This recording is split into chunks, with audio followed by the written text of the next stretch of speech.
Hi, and welcome back to my channel. Today we're going to travel to Buffalo, New York in the US. Yep, that's right. What travel channel would be complete without a thorough review of this global magnet for travel and tourism?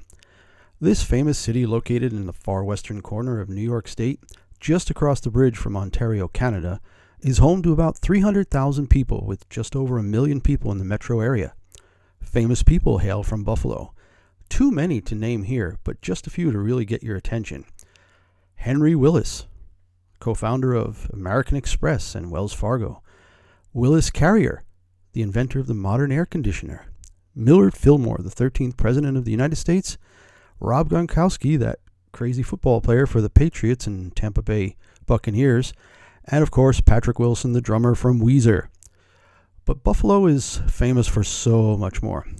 Buffalo wings were first created here. The city lays claim to being the home of the Buffalo Bills, an NFL team that managed to lose 4 Super Bowls in a row and never won one, not to be outdone by their NHL counterparts, the Buffalo Sabres, who are perennial cellar dwellers and have yet to bring home a Stanley Cup.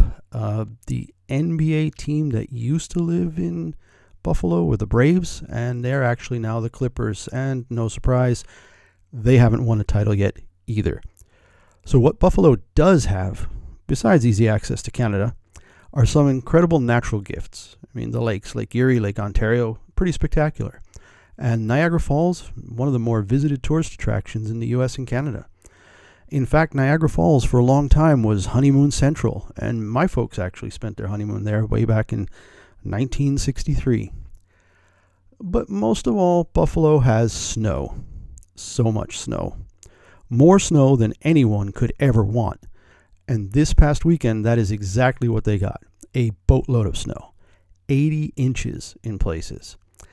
And yes, that is what this video is actually about. Lake effect snows. I might have a travel channel, and with travel come maps, and as a geographer, any map can get my attention, especially snowfall maps that show incredibly interesting phenomena like lake effect snow. Technically, the definition is lake effect snow is produced during cooler atmospheric conditions when a cold air mass moves across long expanses of warmer lake water. The lower layer of air heated up by the lake water picks up water vapor from the lake and rises up through colder air above. The vapor then freezes and is deposited on the leeward downwind shores.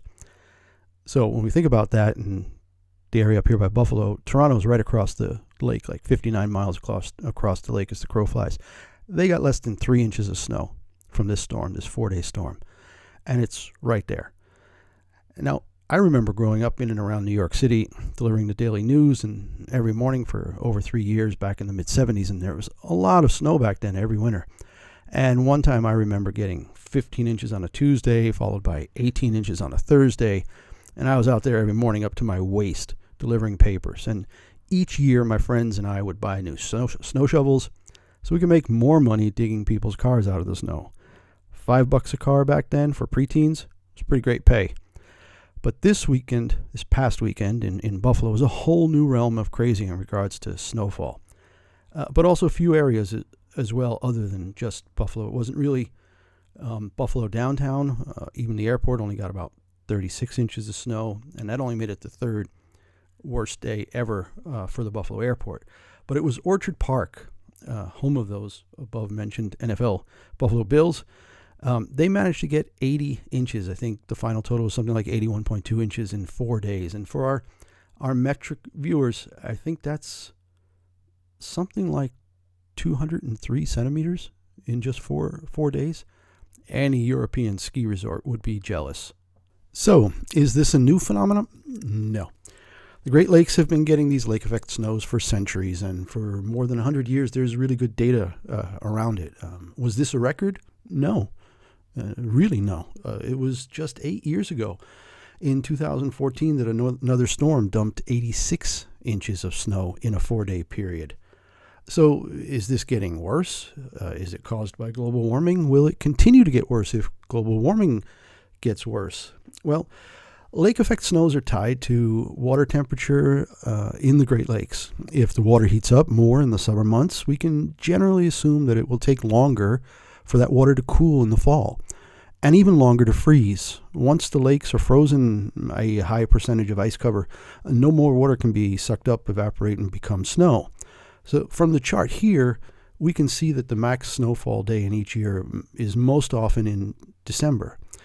November and December combined are worse than either January, Feb, or February, March. I'm guessing that lake effect snow can increase again if the lakes thaw in early spring, followed by another Arctic blast. This next chart here shows the percentage of ice cover on Lake Ontario year over year. From 1970 to 1995, there were 8 years with less than 20% ice cover. In the following 25 years, from 1995 to 2020, there were 11 such years.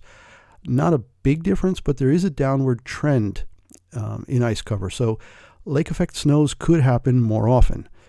Of course, if the planet heats up so much in a few hundred years that it doesn't snow anymore at that latitude, then this problem goes away, but it'll certainly be replaced with other issues like more flooding, etc. But I'm not going to get into a debate about climate change here today.